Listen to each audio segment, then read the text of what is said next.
يا من يرى يا من يرى مد البعوض جناحها في ظلمة الليل البهيم الأليل يا من يرى ويرى مناق عروقها في نحرها. In addition to that, Ikhwani, another big mistake, and I think this is a real important lesson as well. I think many of you have heard of the Qari, Sheikh Ayyoub. He's the reciter who comes from Burma. He's originally from Burma. When I was in Al-Medina, he taught us the tafsir of Surah An-Nisa. He would come the third period of the day. The first period, the teacher would come, he would leave. We have about 5-minute break. Second period, teacher comes, he leaves. And then we had about a 35-minute break. The students can go, get a sandwich, eat, drink tea, make your calls to the country where you come from, go to the post office. And then the third period, a Sheikh Ayyoub will come and teach us. I was in the college at this time. I had an auntie, my khala was sick in America. And if you miss a class from the 6-7 classes, if you miss a class, they take your money from you. They take 100 pounds, whatever, 100 riyals, so you can't miss the class. The Sheikh was always late coming to the class. We had a 35-minute break, and he would always be late by 10-15 minutes. Every time he was supposed to teach us, all the time. And I had to get to that place to call America. The Sheikh came late, and I waited for him when he came in. I said, can I go out? As if I wanted to go to the toilet or something. Akramakumullah, can I go out? For some reason, the Sheikh said, no, you can't go. You can't go. I said, we waited for you all of this time, and you came late, and now you don't let me go out? And I got up and I left. Because I had to call America. But what I said was messed up. But I was sure that I was on the haqq. Because he never stopped anyone from going out. But he told me I couldn't go. And I said to him, I waited for you all of this time, and you came late, and now you say I can't go? I have to go. And I got up and I left. When I came back, all of the classmates were upset with me. None of them were in tune with what I had did. Although I was a popular student amongst them, they liked me. I was from America. When we used to go out, we had a lot of fun together. They respected me, but they didn't tolerate that because they came from countries where you don't do that to the teacher. I came from America. You come from the UK, you do that to the teacher. You'll talk back to the teacher. When I was in school, in high school, 16 years old, some of the students in my class threw the teacher out of the window, threw him out of the window. That's where we come from. But those brothers from Pakistan, from Afghanistan, from different parts of Africa, those brothers, they grew up respecting the teacher, sometimes to a fault, if you can say that. I didn't have that stuff. But none of them gave me any love.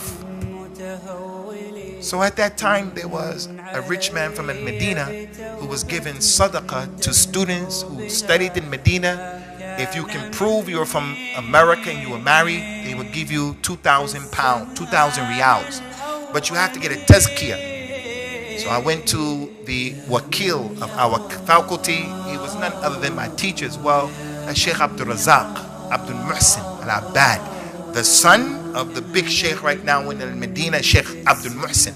His son taught us Kitab al-Iman by Al-Imam Ibn Taymiyyah, and he was one of the responsible people of our faculty. And I was really close to him. I went to him and I explained to him, Sheikh Abdul Razak, there's a rich man, he's giving money out for the students who are married. You know I need the money and everything. I just need a tazkiyah. You write to him. And he said to me, some news came to me that disturbed me about your behavior with Sheikh Muhammad Ayyoub. I said, yes, but Sheikh, look what happened. My auntie was sick and he came in. He said, don't you know that Muhammad Ayyoub is the Imam in the Prophet's Masjid? Sallallahu Alaihi Wasallam.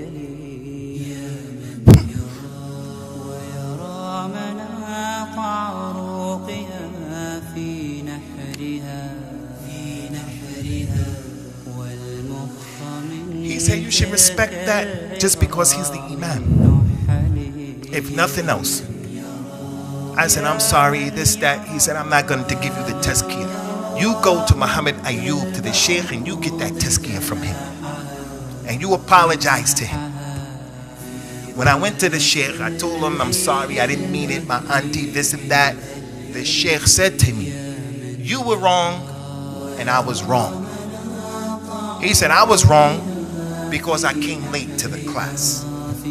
I was wrong because I came late to the class. And you were wrong the way you spoke, and you got up, you went out of the class, and you gave a bad example of yourself in front of your colleagues and your fellow students. But it's no problem. Sheikh Muhammad Ayyoub gave me 2,000 riyals. 2,000 out of his own pocket.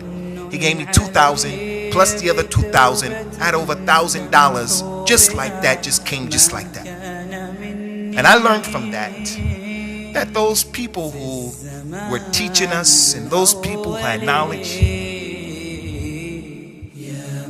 they had mercy on us.